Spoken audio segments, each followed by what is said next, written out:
corrupção é o efeito ou ato de corromper alguém ou algo, com a finalidade de obter vantagens em relação aos outros por meios considerados ilegais ou ilícitos. Mas o que explica uma conduta que pode ser reprovável por alguns, mas perfeitamente factível para outros? Corrupção, patologia ou mazela social?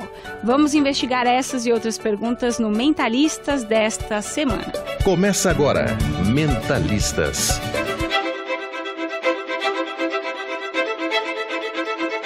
Para falar sobre o assunto, eu convidei a PhD em Psicologia, Maria Alice Fontes, que é integrante da Sociedade Brasileira de Neuropsicologia. Como vai, doutora? Tudo bem? Como vai, Camila? Tudo bem? Prazer em estar aqui. Muito obrigada pelo convite. Obrigada. E também o promotor de justiça, Roberto Liviano, que é presidente do Instituto Não Aceito Corrupção. Como vai, doutor? Tudo bem? Grande prazer estar aqui, Camila. Tudo bem? Uma saudação a você e a galera do Mentalista. Como o senhor é presidente do Instituto Não Aceito Corrupção, a gente gosta de fazer nesse primeiro bloco uma explanação para o nosso ouvinte, né? Do que se trata a corrupção? Eu trouxe um conceito aí, né, que é encontrado muitas vezes nos dicionários, mas na prática, o que é efetivamente a corrupção, doutor Oliviano? É o ato de abuso de poder, abuso de poder junto com desonestidade. As pessoas associam mais a corrupção a atos que são cometidos na esfera pública, né? O abuso do poder por parte daqueles que detêm poder na esfera pública. Mas nós temos corrupção muito grave também na esfera privada, né? Nos grandes negócios, as empresas. Aliás, o processo que está em curso, inerente à Operação Lava Jato, mostra a responsabilização, em grande medida, de gente muito poderosa da esfera privada, né? Portanto, assim, de uma maneira muito simples, sem entrar em tecnicalidades, é o ato de abuso de poder, o ato desonesto, a prática subterrânea de condutas que visam burlar a ordem das coisas, as licitações, né, para dirigir a licitação, para beneficiar pessoas, o nepotismo, o abuso do poder de contratar, né, os gastos indevidos com desonestidade, as negociatas que acabam gerando fraudes em empresas, né? Tudo isso a gente pode chamar de corrupção. Agora, a tua pergunta é muito importante, porque eu já vi muito conteúdo rodando pela internet, dizendo, por exemplo, falsificar carteirinha para pagar meia indevidamente. Meia entrada em show, puxar gato na TV a cabo. Falsificar carteirinha é crime de falsificação. Puxar o sinal indevido da TV a cabo é crime de furto. E eu me preocupo que esse tipo de disseminação queira banalizar a corrupção para dizer, todo mundo faz, então aquilo que eu estou fazendo, na verdade, se trata de algo que todas as pessoas fazem. Então, é importante as pessoas terem clareza que a corrupção está relacionada ao uso abusivo do poder, tanto na esfera privada como na esfera pública, em que há lesão ao patrimônio público, e há lesão ao patrimônio das empresas e, via de consequência, aos acionistas, às demais pessoas que se relacionam, né?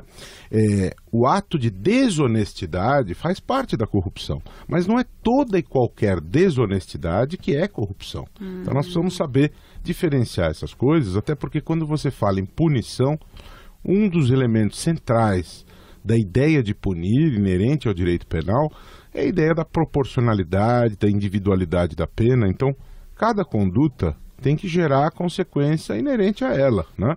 E não banalizar e não generalizar. Desde que o Brasil foi descoberto, existe corrupção. É verdade que nós temos uma herança decorrente até do sistema de colonização que se implantou no Brasil, sim, mas não vamos generalizar os conceitos, até porque as generalizações, elas levam à má compreensão das coisas e muitas vezes a injustiças. Né? Doutor, isso que o senhor traz para o nosso debate aqui no Mentalistas é riquíssimo, né? Porque eu já ouvi muita gente falando que, você também fura fila, você, né?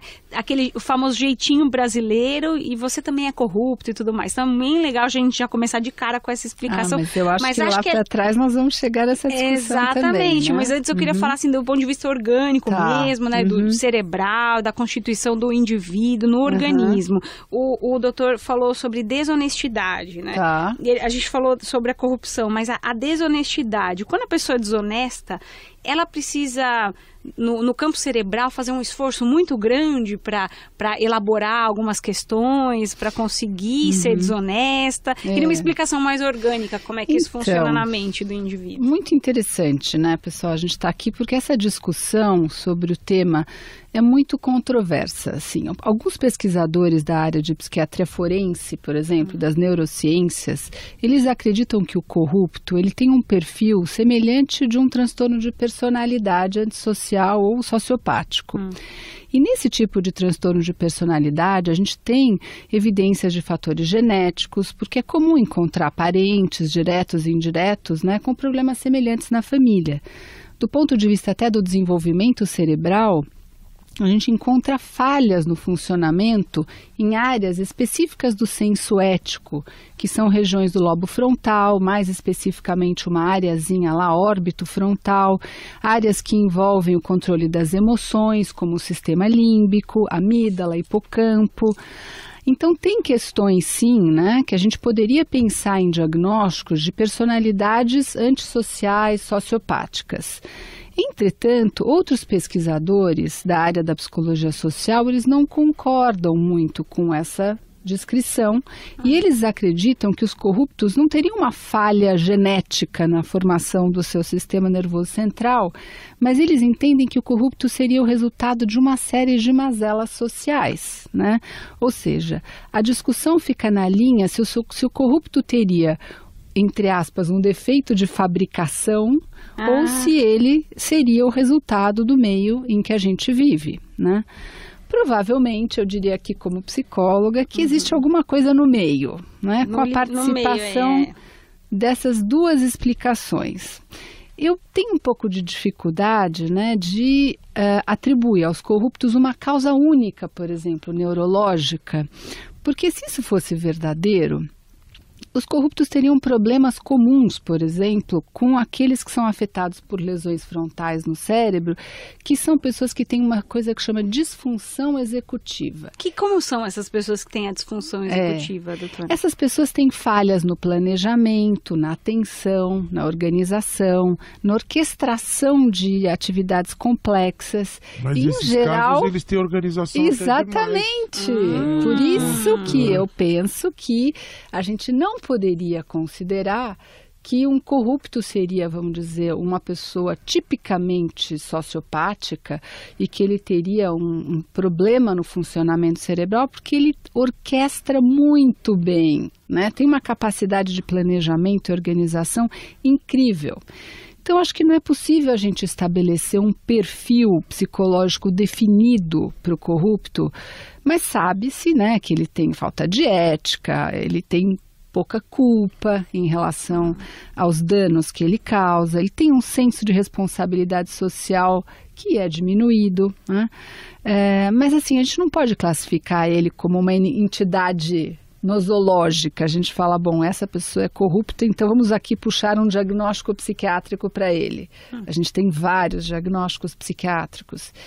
Claro que eu acredito que tenham alguns que tenham todas as características de um sociopata.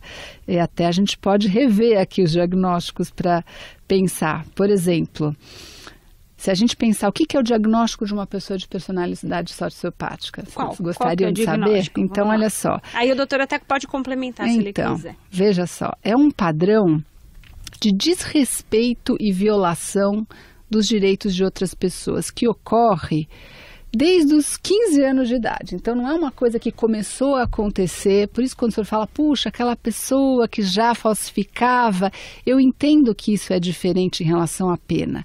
Mas quando a gente vê que existe um padrão, essa pessoa já vem com um padrão de desrespeito às normas, isso já é um indício de que tem alguma coisa errada. Então, só pensando essa parte, eu quero que o doutor entre na questão. Então, vamos supor, o sujeito que está lá no Congresso já, é um deputado federal, um senador e tudo mais, que ele está promovendo uma série de ações corruptas mesmo, né? Naqueles modos que o senhor disse, desviando, por exemplo, o patrimônio público, o dinheiro público, tudo mais. Mas isso você fala da Dinamarca, que aqui no Brasil quase não tem, né, doutor? Quase não tem. Esse indivíduo pode ser que, se a gente fizesse, então, uma linha do tempo e fosse analisar o histórico de vida desse sujeito, pode ser que com 15 anos de idade ele tenha começado por ali, falsificando uma carteirinha de estudante. Qual que é outro exemplo que o senhor deu aqui? Puxando um gato, fazendo um gato com a TV a cabo, entre outros. Que isso é normal, né? Sim, é verdade que pode haver essa progressão, sim. Eu achei muito interessantes as colocações da Maria Alice. É interessante lembrar que existe uma ciência auxiliar ao direito, que é a criminologia. Né? E a criminologia, ela passou por várias etapas na evolução, inclusive há um criminólogo que é importante, é um marco, hoje as ideias dele até são objeto meio de gozação, que é o Cesare Lombroso, né? Inclusive deriva daí a expressão lombrosiano, raciocínio lombrosiano. Lombroso dizia que certas características físicas das pessoas demonstravam uma predisposição a uma determinada prática criminosa. Por exemplo, os estupradores. Por exemplo, você media o tamanho do nariz dos estupradores e aí você dizia, não, o estuprador, perfil médio de um estuprador, o fulano tem um nariz tamanho médio X, ele teria uma predisposição a esta prática. Polêmico, hein? Pois é, essas características como se elas fossem determinantes. A criminologia passou por uma série de evoluções e nós tivemos uma série de escolas da criminologia, como por exemplo a escola da associação diferencial, que começaram a trabalhar a questão das influências do meio. Né? O indivíduo nasce com as suas características orgânicas, que a professora Maria Alice mencionou aqui, e muitas vezes acaba tendo um efeito importante, determinante, as interferências do meio em que a pessoa vive, chamada teoria da associação diferencial, né? E as consequências que isso gera. E tudo isso, acredito que tem relevância numa dimensão maior ou menor, o tipo de relacionamento, o tipo de influência, né? O tipo de estrutura familiar que a pessoa tem e o tipo de conjunto de valores que ela já traz e toda a construção que se faz ao longo da formação desta pessoa. E eu quero acrescentar aquilo que a Maria Alice trouxe também, que nós podemos ter também, talvez classificar aí 2 grupos de pessoas que praticam essas violações. Nós podemos ter, sim, e eu acho que ela, quando fala do perfil sociopático, ela está se referindo a um corrupto crônico, né?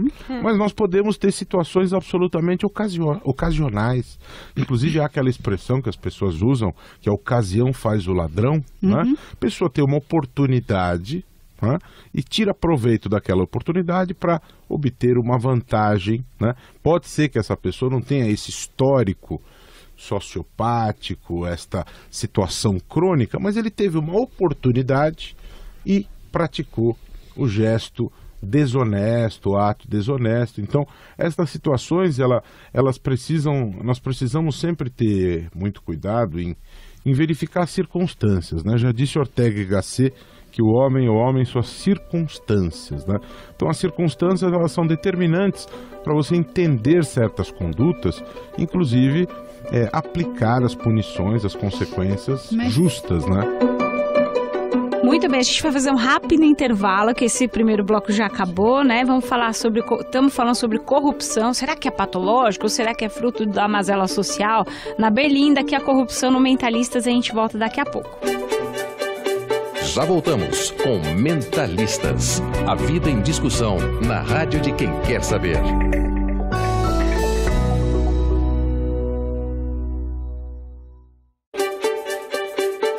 Você ouve Mentalistas com Camila Tulinski.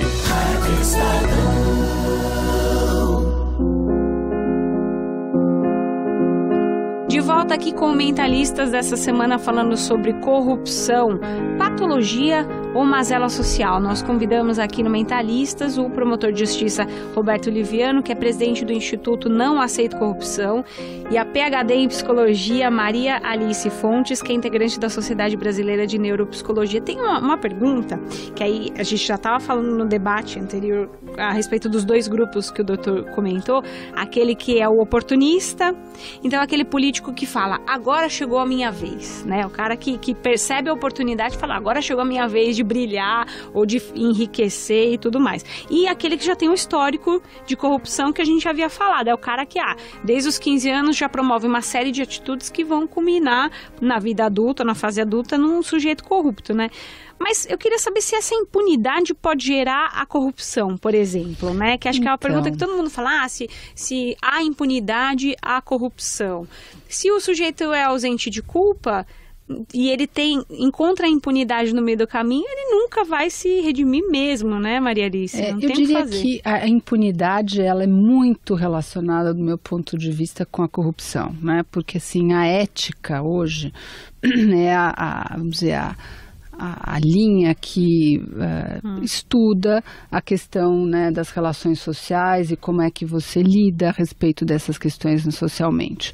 E à medida que a gente não tenha uma série de limitações e que a impunidade ela fique explícita, claro que o oportunismo vai fazer o ladrão. Então, eu acredito, como psicóloga, que existem questões sociais, mas que essas questões sociais começam dentro de casa. Então, sim, aquela criança que não consegue seguir uma norma, que está o tempo inteiro fazendo uma contravenção dentro de casa e que os pais não conseguem colocar limites claros e que ela passa do ponto, ela aprende de alguma maneira, através do meio, de que tudo bem, né?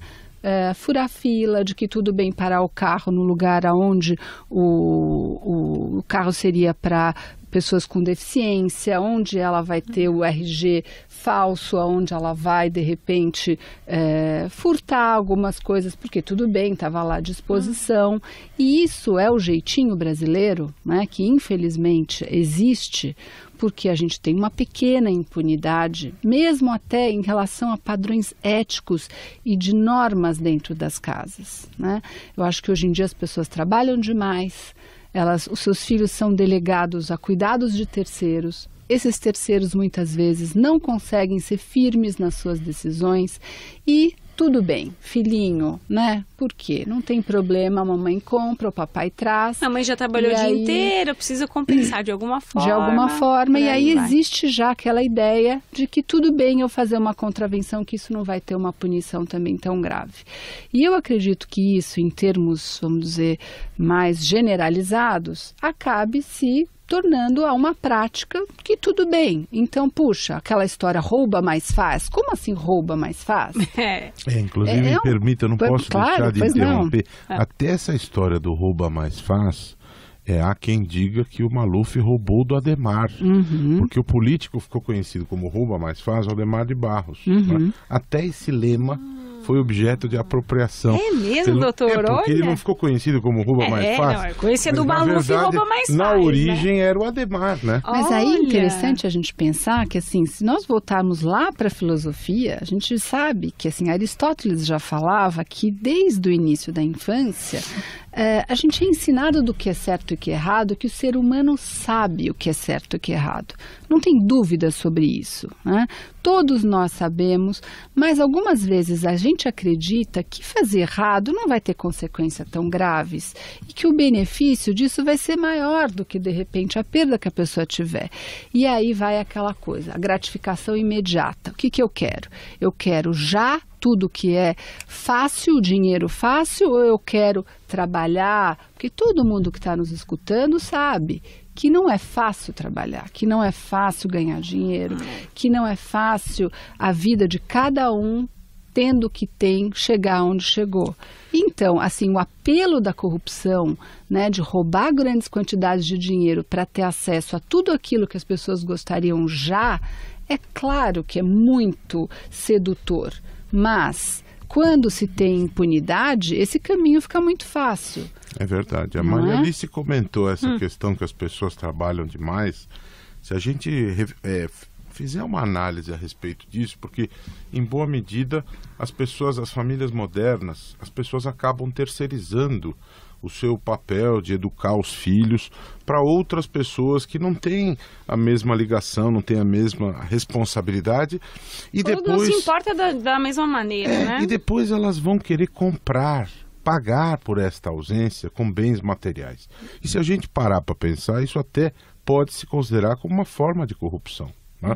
Quando o pai está dirigindo em alta velocidade e o policial o aborda e vai multá-lo e ele dá dinheiro para não ser multado na frente do filho, ele está ensinando o filho a ser corrupto.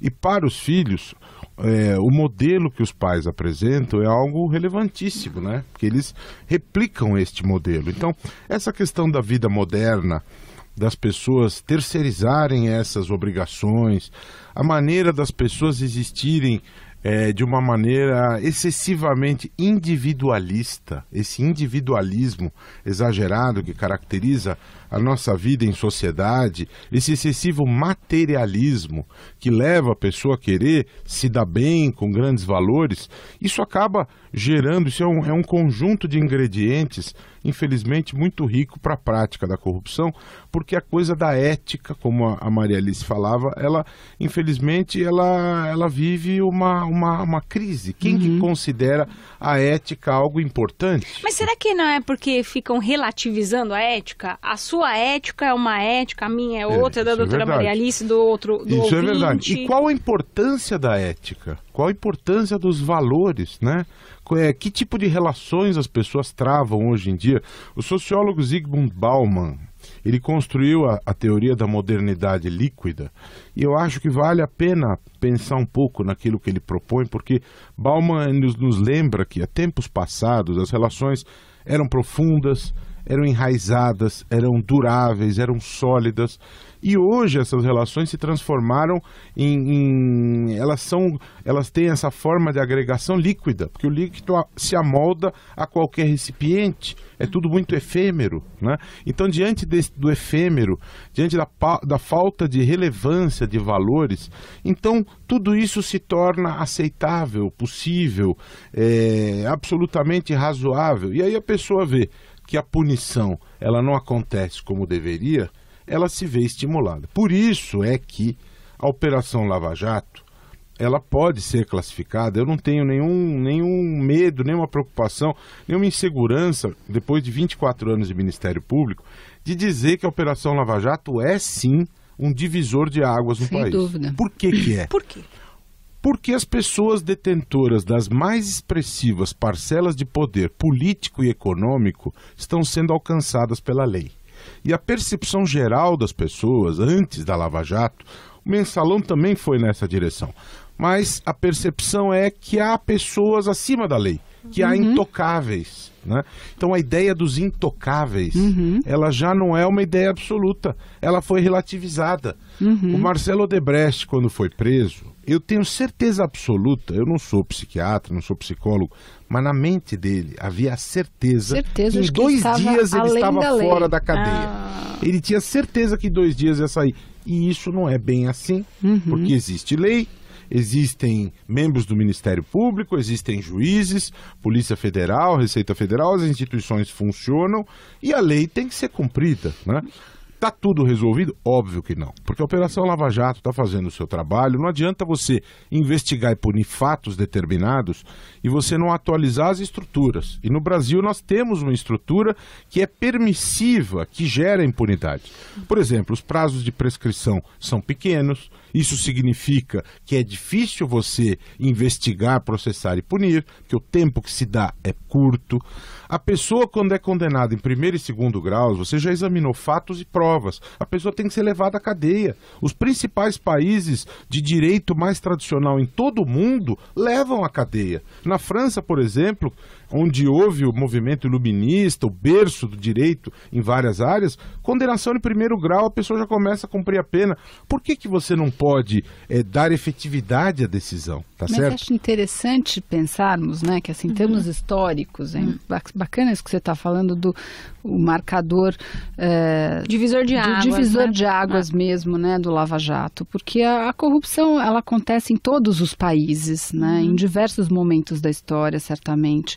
E nos últimos 30 anos, vamos dizer, se a gente pensar só nos Estados Unidos, a gente tem vários casos, né, tanto não só nos Estados Unidos, na Europa, várias situações, e sempre depois de um grande escândalo de corrupção, parece que tem uma série de medidas, né, e leis para se institucionalizar algumas das regras.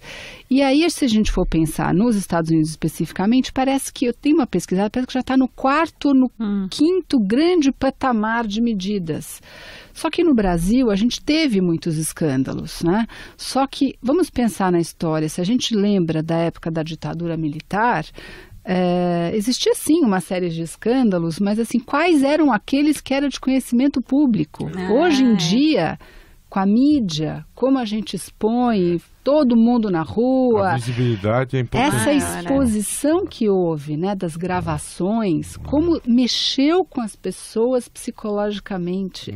As pessoas se sentiram no desejo de fazer alguma coisa. Então, ir para a rua era uma questão psicológica. Já que ninguém faz nada, eu vou para a rua porque eu quero colocar algum limite para esse povo, né? Então, de alguma maneira, a gente está vivendo uma mudança importante no sentido de se institucionalizar algumas regras, as pessoas começarem a ter um pouco de medo, como o senhor disse, né, doutor Roberto? Começar a rever o que existe no Brasil. É um grandíssimo problema.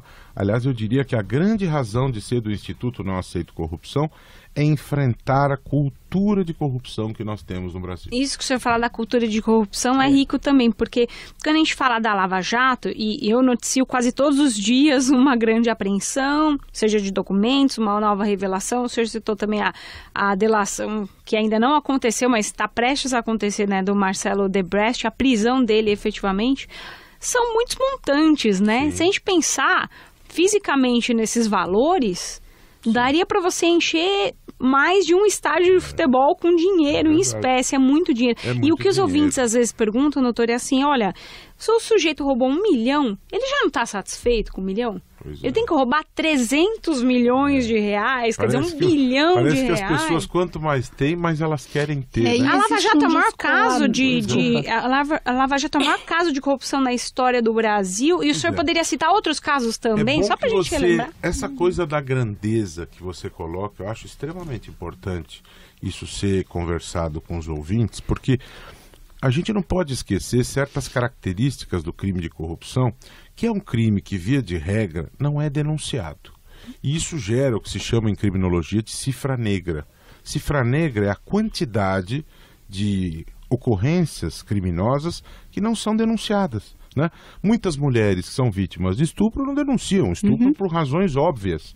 Muitas pessoas são vítimas de assaltos, não denunciam os assaltos. Muitas pessoas que são vítimas de corrupção não denunciam a corrupção por diversos motivos, inclusive porque muitas vezes lhes convém, né? Ah, sim. Então, processo de licitação. Eu estou dizendo isso, Camila, pelo seguinte: não se pode dizer o tamanho da corrupção no Brasil, pela simples razão que você não sabe a cifra.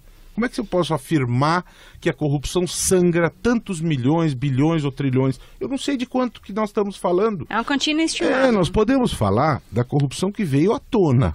Sim. Mas essa não é a corrupção real. Essa é a corrupção percebida, denunciada, objeto de investigações e processos. Você tocou num outro ponto que eu acho fundamental, porque você sabe, já Goebbels disse isso durante o nazismo. A mentira repetida se torna verdade. Então, no tema da delação, eu tenho a obrigação, em todos os lugares que eu vou, esclareço isso, porque muita gente está dizendo, não, essa história de delação é furada, é delação brasileira. Bom, pontos importantes sobre esse tema. Em primeiro lugar, 80% dos delatores que procuraram o Ministério Público o fizeram soltos. 80% 80% das delações foram de pessoas soltas, que procuraram o Ministério Público voluntariamente. Teve gente que veio de fora do Brasil para fazer delações. Primeiro ponto. Segundo ponto, a lei proíbe condenações baseadas exclusivamente em delações. A delação é um começo. A partir dela, você colhe provas de corroboração e somente com essas provas alguém pode ser condenado. Então não existe condenação possível exclusivamente com base em delação. Quem afirma isso está mentindo, porque a lei proíbe. E as condenações que estão sendo dadas com base nas provas colhidas. Portanto, mas como é que eu vou acreditar na palavra de uma pessoa que está envolvida no crime? A pessoa que está envolvida no crime, ela dá o fio da meada, você vai atrás e investiga. Terceiro ponto, 97% das decisões do juiz Sérgio Moro são confirmadas pelos tribunais. Então não é só ele, uma coisa que não é passada por nenhum outro lugar. Não é razoável imaginar que é um complô de toda a justiça do país contra A, B ou C. Claro. Se 97% é confirmado e apenas 3% não, nós estamos dentro de um jogo democrático em que você tem os recursos, as discussões e assim que as coisas devem funcionar. Queria tocar no ponto da voracidade também para complementar esse debate, doutora Maria Alice. O sujeito, quanto mais tem, mais ele quer, ele vai com essa voracidade mesmo. Pô, o que o ouvinte fala, né, doutor? Puxa, o cara roubou 5 milhões, por que ele tem que roubar 300 milhões de reais? E às vezes é um sujeito só mesmo, ou uma família. Eu diria que não sei se vai para um lado tanto da voracidade, mas vai para um lado de um descolamento da ética. À medida que ele vê que aquele é um caminho possível e que não tem nenhuma consequência, é claro, então ele vai continuar. Né? Agora, se ele encosta a mão em algum lugar e leva um choque, provavelmente ele não vai encostar a mão novamente. O que acontece provavelmente no nosso país é que, assim, não sou advogada, mas como cidadã, a gente vê essa impunidade, né? Assim, o quanto o sistema é lento, o quanto as coisas não se resolvem, o quanto a memória das pessoas é curta. Então, o que aconteceu há um ano atrás, às vezes as pessoas se esquecem completamente, o sujeito volta para eleições e as pessoas não se lembram do que ele fez. Então, assim, o descolamento da impunidade e as consequências que ficam tão distantes, eu acho que é o que faz com que o sujeito continue. Não é uma questão da voracidade. E ele psicologicamente... Ele simplesmente vai, porque ele está num nível... Essas pessoas que estão, não estou generalizando, mas as pessoas que estão, vamos dizer, no Planalto e que estão tratando, às vezes, de cifras e valores, será que eles estão ligados com exatamente tudo o que está acontecendo lá dentro da casa das pessoas e a consequência, por exemplo, de todo o roubo e o que isso poderia gerar em termos de habitação, em escolas? Se eles tivessem isso tão conectado, provavelmente a culpa, a tristeza, a raiva ou, assim, alguma comoção isso causaria a ponto da pessoa não seguir. Só que eles estão em outras esferas. Se ele não for tocado por esse sentimento, aí existiria um transtorno mais grave, de personalidade mesmo. Um transtorno de personalidade, que muitas vezes, eu acredito que alguns políticos tenham, sim, o fracasso em se conformar com normas sociais, né? Assim, uma propensão para enganar, assim, uma mentira repetida, a impulsividade, o fracasso em fazer planos para o futuro, às vezes uma pessoa irritável, agressiva, que tem desrespeito, enfim, todas as características de sociopatas, né, que a gente pode ver com principalmente a ausência de remorso. A pessoa não se sente mal depois que ela faz muitas coisas. Continua rindo, bebendo a sua pinga ou o seu vinho caro e tudo bem. É aquela história, como né? Assim? Matou não a família e foi ao cinema, né? Isso, né? Então, assim, isso causa revolta nas pessoas. Teve a foto da Mônica Moura, que é a esposa do João Santana, quando foi presa, rindo de óculos escuros, como se nada tivesse acontecido, causou uma comoção nas redes sociais. Porque as pessoas do bem, as pessoas normais que trabalham e que dão duro para conseguir o dinheiro que têm, eles não suportam ver o acesso a tantas vantagens com tanta facilidade, sem consequências nenhuma. Então, a revolta, ela existe. Então, claro que as pessoas querem ir na rua, e eu tenho até receio, porque na hora que elas vão para a rua, elas ficam tão agressivas, e aí existe essa comoção social e as pessoas juntas formam um todo. De repente, estão todas as pessoas ali e elas podem ser capazes de coisas até violentas. Tem um assunto que eu queria tocar, e até unir a experiência do doutor anos de Ministério Público, a questão da mentira. E aí, acho que a gente pode trazer... A gente já falou no Mentalistas aqui sobre se mentira é patológica, a gente trouxe até duas pessoas incríveis para falar sobre esse assunto, mas no campo da corrupção, a mentira, eu acho que ela pode ser... É como se ela ganhasse um negrito, né? Tivesse escrita num texto e a gente pudesse negritar ou sublinhar ali, né, a questão da mentira.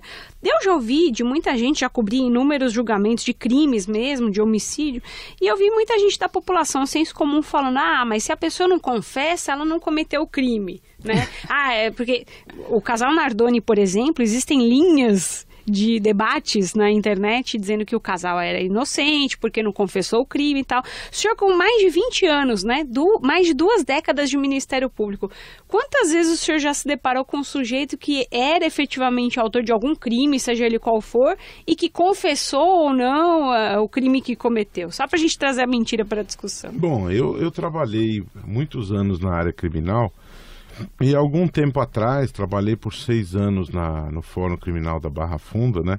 E tinha inclusive nessa etapa já o processo tinha se modificado e nós tínhamos a audiência toda concentrada. O que significa?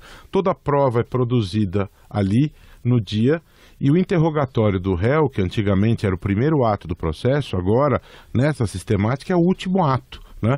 Então eu tenho a colheita das provas, arroladas pelo Ministério Público, defesa, etc.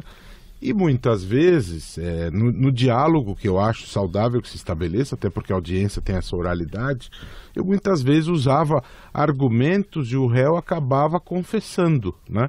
E a juíza dizia que eu conseguia confissões que ela imaginava improváveis, né? Porque diante das evidências, né? Não tem como o sujeito falar, né? Confessando. Mas a realidade é a seguinte, o nosso sistema, ele estimula a mentira. Porque, você veja, a gente assiste na televisão os filmes americanos, dos julgamentos americanos, e ali você tem, inclusive, eles usam uma palavra que não é usada por nós, que é o perjúrio, né? Então, a pessoa que é acusada de um crime nos Estados Unidos e mente, né, ela pratica um crime. Né? Aqui no Brasil não é crime mentir. O acusado, que horror. Ele pode mentir. Ele pode mentir porque isso se considera compreendido no universo da autodefesa. Não, é inacreditável. E a autodefesa é admitida como uma ferramenta que o indivíduo tem para se proteger. Ninguém é obrigado a fazer prova contra si. É o mesmo argumento do teste do bafômetro. Não é obrigado a falar a verdade. Não é então, obrigado. No Brasil, falar o que quiser. Quem tem a obrigação de falar a verdade é a testemunha. Testemunha que mente pratica o crime de falso testemunho. Nós temos o crime de falso testemunho ou falsa perícia, né? Então, que você tem um compromisso com a verdade. O acusado não tem compromisso com a verdade. Mas o senhor não acha que isso é alguma coisa que, assim, desvia muito? Da mesma maneira que eu acho que se desvia do objetivo e da efetividade do processo, depois de uma discussão em 2 graus, em que as provas e os fatos foram examinados, a pessoa foi condenada, a pena tem que ser cumprida. Porque depois daquilo ali você tem discussão sobre a Constituição, violação da lei, mas veja, o tribunal e o juiz de primeiro grau não é uma mera rota de passagem. Ele examinou a prova. É claro. Tem valor essa condenação, isso precisa gerar consequências. Claro. Então, eu acho que essas coisas, elas precisam ser, sim, rediscutidas. Mas o fato é que o sistema, ele funciona desta maneira, né? A mentira, ela é colocada ali como um direito, né? E aí o advogado, muitas vezes, ele se torna um profissional de treino à mentira. Eu não estou dizendo que todos os advogados, via de regra, são profissionais corretos, mas, infelizmente, há algumas situações em que o trabalho dele acaba sendo um trabalho de treinar e ensaiar uma mentira que seja compatível com a versão, com as provas que são colocadas ali. E essa é uma questão complicada, uma questão... como é que fica isso do ponto de vista da ética? Então, essa é a pergunta essa é a pergunta que a gente faz, e eu fico até curiosa, Maria Alice, porque se a mentira não é crime no Brasil, como muito bem explicou o doutor Liviano, para o sujeito, então, ele pode mentir o quanto ele quiser, organicamente. É um processo mais difícil para o ser humano mentir do que ficar sustentando uma mentira, porque é justamente isso que eu perguntei. Os ouvintes falam, mas se a pessoa nega, mesmo que esteja mentindo, será que no fundo não é verdade que ele está negando? Mas veja só, gente, isso acaba sendo assim, um desvio tão grande, né, da ética, da moral, dos valores, porque assim, desde a infância... A gente tem que mostrar para os filhos que, algumas vezes, mesmo que a gente tenha consequências, é importante fazer aquilo que seja o correto. Então, a mentira, ela tem que ser, assim, extinta de dentro das famílias. A gente não pode tirar isso. Agora, veja, se a gente tira isso de dentro das famílias e coloca isso num nível maior para os nossos governantes, então, quer dizer, nós temos o governo que nós merecemos.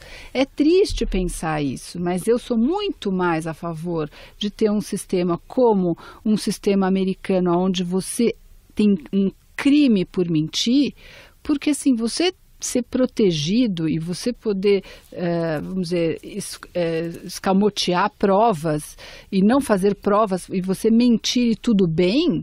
Como assim? Que sistema é esse que a gente vive? Então, que tipo de educação que nós vamos dar para os nossos filhos? Isso Qual é a moral da história? Muito brava. A mentira vale a pena. Eu atuei no júri alguns anos. Não, mas não vale a pena. A gente tem que mudar isso, porque somos nós os responsáveis. Então eu explicava para os jurados isso, porque o réu está dando uma versão, eu tenho pessoas leigas que vão julgar o crime, um crime de homicídio, então eu gastava um tempo da minha explanação em explicar como é o sistema. Olha, o fato dele ter dito isso não significa que é o que aconteceu. Ele não tem o dever de dizer a verdade. Então, quando você for fazer a sua apreciação, a sua valoração das provas e de tudo que foi dito, precisa levar em conta isso, né? A pessoa não pode considerar aquilo como verdade absoluta, porque aquilo pode ser dito sem qualquer consequência, né? A gente vai fazer um rápido intervalo e voltamos com o último bloco do Mentalistas. Não saia daí.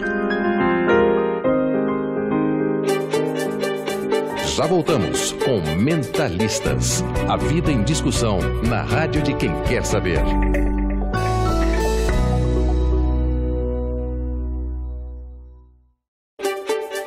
Você ouve Mentalistas.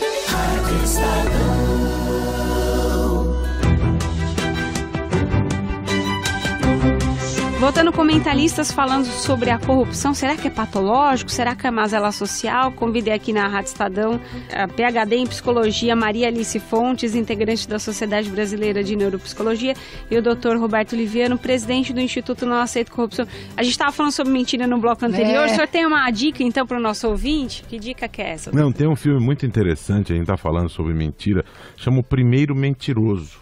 Eu não consigo me lembrar de cabeça o nome do ator, mas ele interpreta muito bem o personagem, e ele vivia num mundo, numa sociedade em que todo mundo dizia a verdade, por mais dura que fosse, né?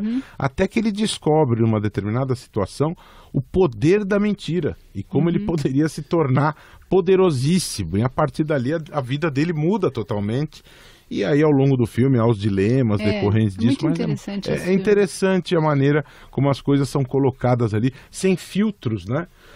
Ele estava interessado numa moça, a moça dizia sem filtros, olha, pode esquecer, não vai rolar nada, eu não quero, não vai acontecer. Lidar com frustração deve ser difícil numa sociedade sem mentira, hein, Maria Alice? Doa quem doer, a verdade era dita. Como é que a gente vive numa sociedade assim, sem mentira também? Eu acho que, na realidade, você tem situações sociais onde você não precisa verdadeiramente mentir, mas você pode, quem sabe, achar uma maneira de colocar aquilo sem que aquilo seja ofensivo. Agora, acreditar que a mentira faz parte e que nós vamos ter que chegar lá em cima, né, nas redes jurídicas e aceitar que tudo bem falar mentira, eu acho que isso a gente deve, dentro de casa, já ensinar aos nossos filhos que não é possível. possível. Tem que ter consequências. E aí, se você fosse, né, pensar o que a gente pode fazer com esse país, a gente tem que começar dentro de casa. Eu, como psicóloga, assim, orientação de famílias é uma coisa que todos os dias a gente faz e faz parte. É lá dentro que começam as coisas a funcionar. É do não deixar parar no lugar errado que é para deficiente. É não aceitar fazer a carteira o RG falso. É não aceitar essas coisas que parecem jeitinhos brasileiros simples.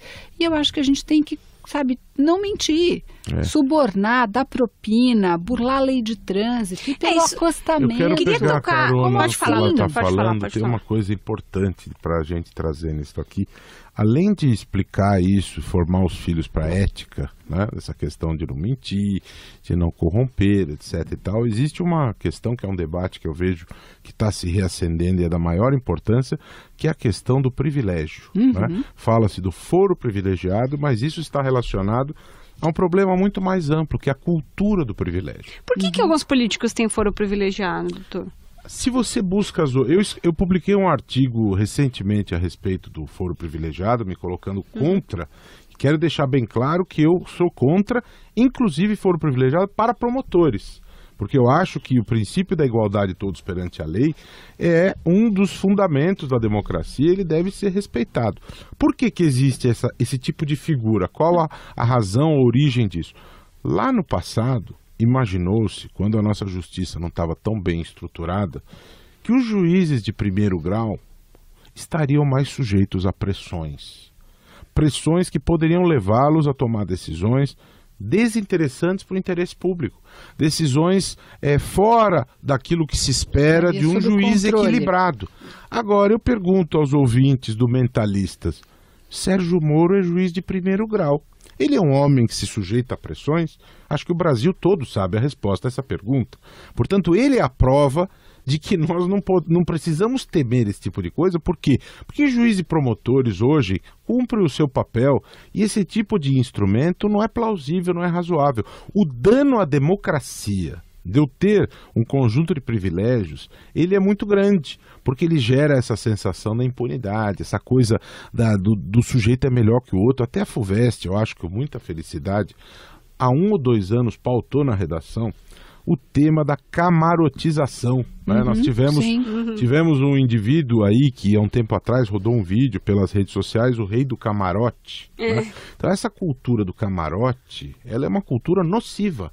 Nós precisamos ensinar aos nossos filhos, desde cedo, a importância do humanismo, do enxergar o outro.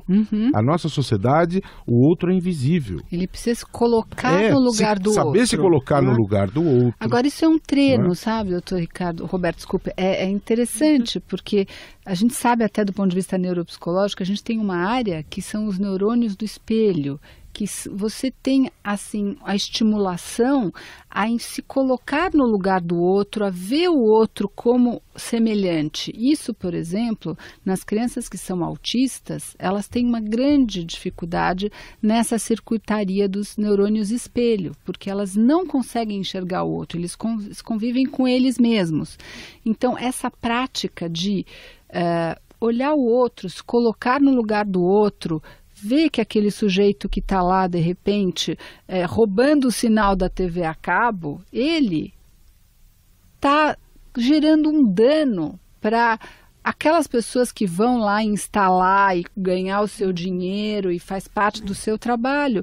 Comprar produto falsificado, gente. Comprar produto falsificado é exatamente isso, é você dar dinheiro para alguém que está roubando.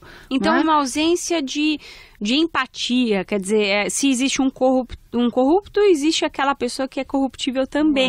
Pegando como exemplo isso. De colocar-se no lugar do outro. É ausência de valores. Eu lembro que eu estava um tempo atrás, me lembro se era em Salvador, em algum lugar do Nordeste, na praia, e o indivíduo chegou com os discos pirata e veio me oferecer, né?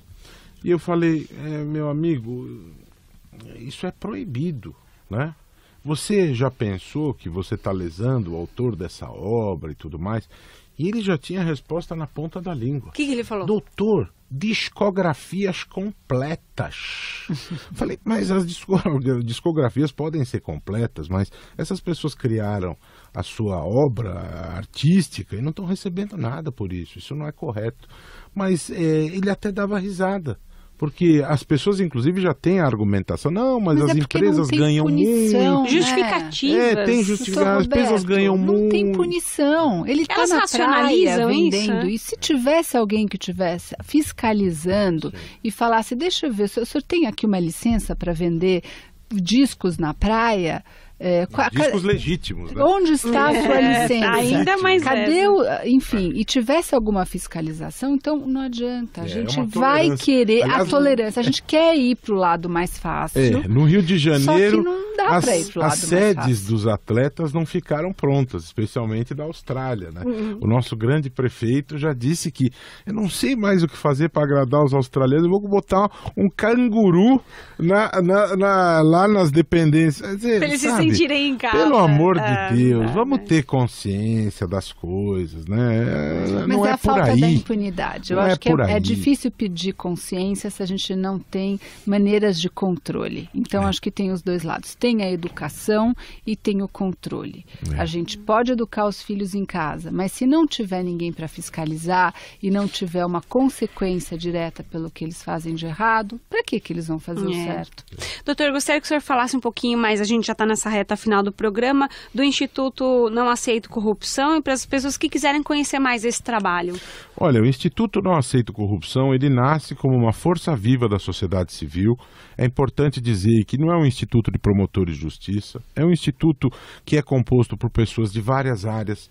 A vice-presidente do instituto, aliás, já trabalhou aqui no Estadão, é a Laura Diniz, que é jornalista. A minha amiga, inclusive. Pois é, ela é a vice-presidente do instituto, a Mônica Rosenberg, advogada, o Bruno Bertani, que é designer, é nosso diretor de estratégia. O instituto nasce para, em primeiro lugar, produzir conhecimento sobre o tema da corrupção, porque no Brasil todo mundo acha que entende de tudo, 200 milhões de técnicos de futebol, 200 milhões de cientistas políticos que entendem de corrupção, de psiquiatras, e não é bem assim. Você precisa conhecimento estruturado, científico, examinando dados concretos, e a partir deste conhecimento produzido, você procurar os melhores caminhos para você prevenir a corrupção. Então o Instituto tem essa primeira preocupação de produzir conhecimento científico a respeito disso, para procurar os melhores caminhos, visando aprimorar a política pública anticorrupção, que é feita de uma maneira muito intuitiva, na base do empirismo, do achismo, e não é por aí. Em segundo lugar, nós temos uma preocupação importante para mobilizar a sociedade contra a corrupção. Por isso eu elogio a Rádio Estadão, você, Camila, por ter pautado este tema. Convido os ouvintes a acessarem o nosso site, noaceitocorrupção.org.br, acessarem a nossa página no Facebook, Instituto Não Aceito Corrupção, curtirem, seguirem. Nós disseminamos ali uma série de conteúdos, uma série de ideias que precisam ser colocadas. As pessoas precisam colocar esse tema na sua agenda. 3 de outubro há um encontro com a ética no país, em que as pessoas precisam escolher representantes com compromissos de gerir a coisa pública para o bem comum. Prefeitos, vereadores, vão escolher gente correta. Então o Instituto, ele nasce com esses objetivos de trabalhar para produzir conhecimento, para aprimorar as políticas públicas, para mobilizar a sociedade, para educar, para contribuir com a educação contra a corrupção, né? Então, estão todos convidados a nos acompanhar, a se juntar a nós nessa jornada, e estamos desenvolvendo ali uma série de ações em relação a isso e queremos dar a nossa contribuição. Esse é o Dr. Roberto Liviano, presidente do Instituto Não Aceito Corrupção, promotor de justiça há mais de 20 anos. Muito obrigada, viu, doutor, pela presença. Grande prazer estar aqui com você, com a Maria Alice e com vocês, queridos ouvintes da Rádio Estadão. A Maria Alice Fontes, que é PhD em Psicologia, integrante da Sociedade Brasileira de Neuropsicologia, participando mais uma vez aqui do Mentalistas. Obrigada, Muito obrigada. E prazer poder revê-la aqui no nosso programa. Muito obrigada pela oportunidade de estar aqui e sempre à disposição. Até uma próxima. Na reta final do Mentalistas, a produção musical envolvente que pode cair como uma luva no atual cenário político brasileiro. Os originais do samba. A música não é essencialmente sobre corrupção, mas se encaixa bem, né? E também se votar para deputado. Você é culpado. Certo. Tem sempre um 71, Armando Fria. Nos versos do saudoso Bezerra da Silva, ladrão e político estão relacionados, mas na nossa cesta de músicas há espaço para Paralamas do Sucesso. É lobby, é conchavo, é propina, é jeton, variações do mesmo tema sem sair do tom. Brasília é uma ilha, eu falo porque eu sei, uma cidade que fabrica sua própria lei, onde se vive mais ou menos como na Disneylândia. Se essa palhaçada fosse na Cinelândia, ia juntar muita gente pra pegar na saída, pra fazer justiça uma vez na vida. E encerramos este Mentalistas com Podres Poderes, de Caetano Veloso. Enquanto os homens exercem seus podres poderes, motos e fuscas avançam os sinais vermelhos e perdem os verdes, somos uns boçais. O Mentalistas é apresentado e produzido por mim, Camila Tulinski. Os trabalhos técnicos são de Roger Palme. A gerente de jornalismo da Rádio Estadão é a Paula Marinho. E o diretor de jornalismo do Grupo Estado é o João Fábio Caminuto. Até a próxima! Será que nunca faremos senão confirmar a incompetência da América Católica, que sempre precisará de ridículos tiranos?